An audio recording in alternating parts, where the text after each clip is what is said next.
BRS 10 ఏళ్లలో అవినీతి చేయని రంగం ఏది లేదన్నారు సీఎం రేవంత్ రెడ్డి. హైదరాబాద్ లో వరదలొచ్చి పట్టణం కొట్టుకుపోతే కనీసం పరామర్శించారా అని నిలదీశారు.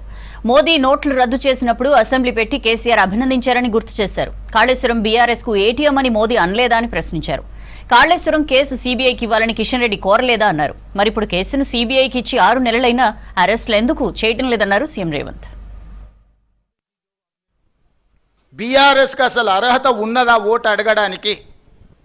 23లో అధికారం పోయి 24 పార్లమెంటులో గుండుసున్న వచ్చి 25లో సర్పంచ్ ఎన్నికలలో చావు తప్పి కన్నులొట్టబోయి ఈ పరిస్థితిలో అహంకారం, విషము, విద్వేషపూరితమైన ప్రసంగాలు, రెచ్చగొట్టే మాటలు స్థాయికి మరిచి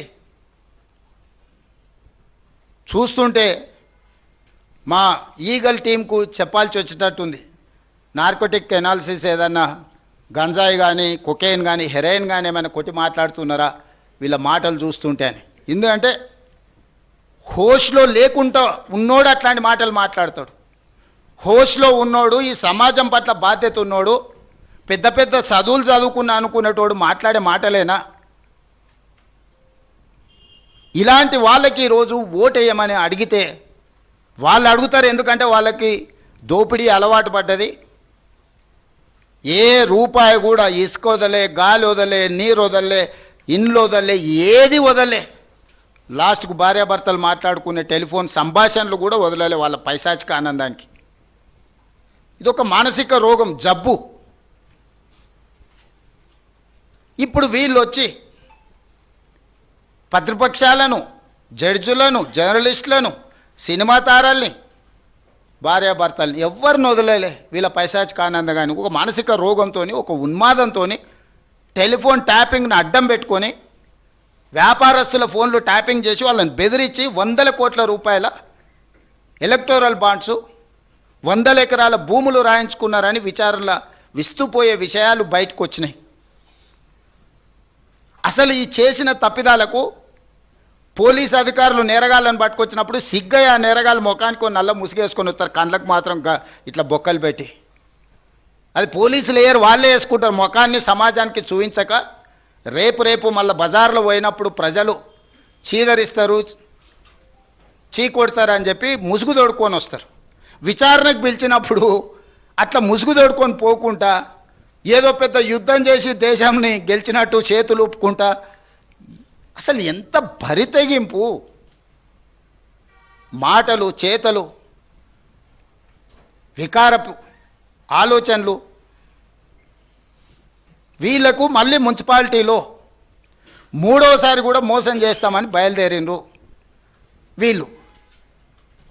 ఇక బీజేపీ, బీఆర్ఎస్ రెండింటిని కలిపి చూద్దాం ఒకసారి. పోనీ రెండు ఇద్దరు కలిసేమన్నా ఎలగబెట్టారంటే 2014 నుంచి 2021 వరకు బీజేపీకి రాజ్యసభలో మెజారిటీ లేదు.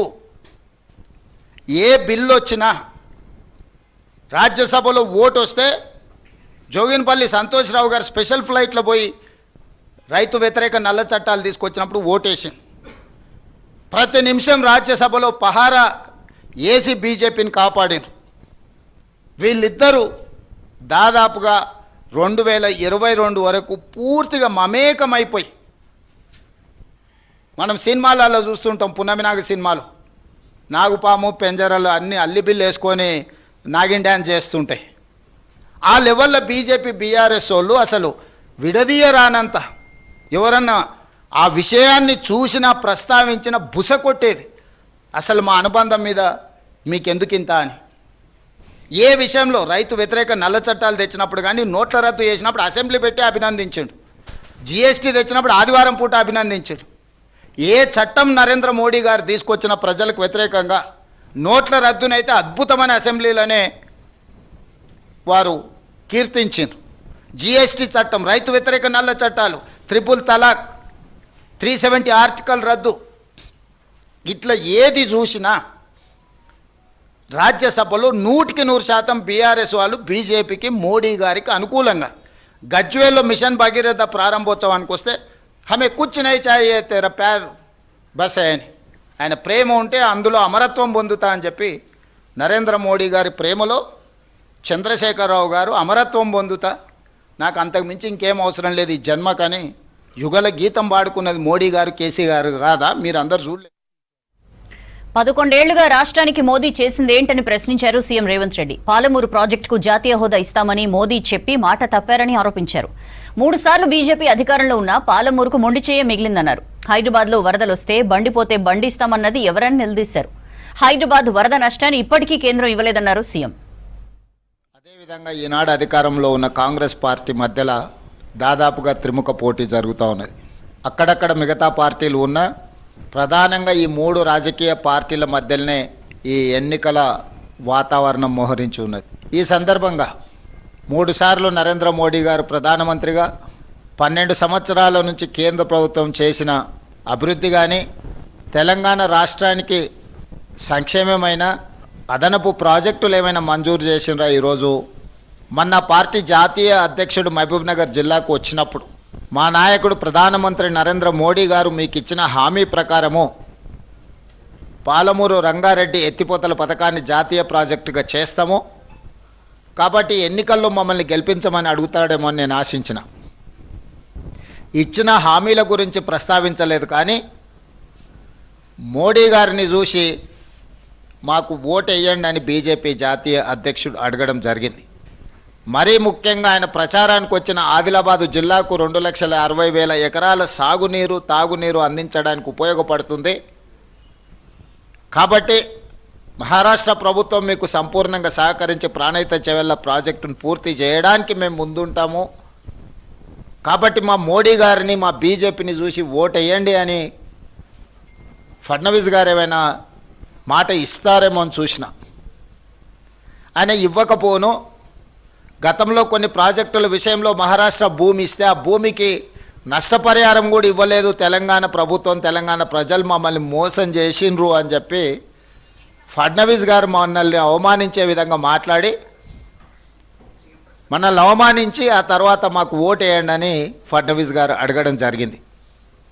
అదేవిధంగా రెండోసారి బాధ్యత వహించిన కేంద్ర మంత్రిగా ఉన్న కిషన్ రెడ్డి గారు, రెండోసారి పార్లమెంట్ సభ్యుడిగా కేంద్ర మంత్రిగా పనిచేస్తున్న బండి సంజయ్ గారు గ్రేటర్ హైదరాబాద్ ఎన్నికల సందర్భంగా ఆనాడు వరదలలో హైదరాబాద్ మునిగి ఆ ఎన్నికల సందర్భంగా కేంద్ర మంత్రి బండి సంజయ్ గారు మీకు కారు పోతే కారు ఇస్తాం, ఆటో పోతే ఆటో ఇస్తాం, సైకిల్ మోటార్ పోతే సైకిల్ మోటార్ ఇస్తాం, మీ ఇళ్లల్లో మునిగిపోయిన వంట సామాగ్రితో సహా టీవీలు, ఫ్రిడ్జులు కూడా అన్నీ మేము కేంద్రం నుంచి నరేంద్ర మోడీ గారిని అడిగి నిధులు తీసుకొచ్చి హైదరాబాదు నీట మునిగిన బాధితులను ఆదుకుంటాము అని చెప్పి బండి సంజయ్ గారు ప్రచారం చేసిండ్రు.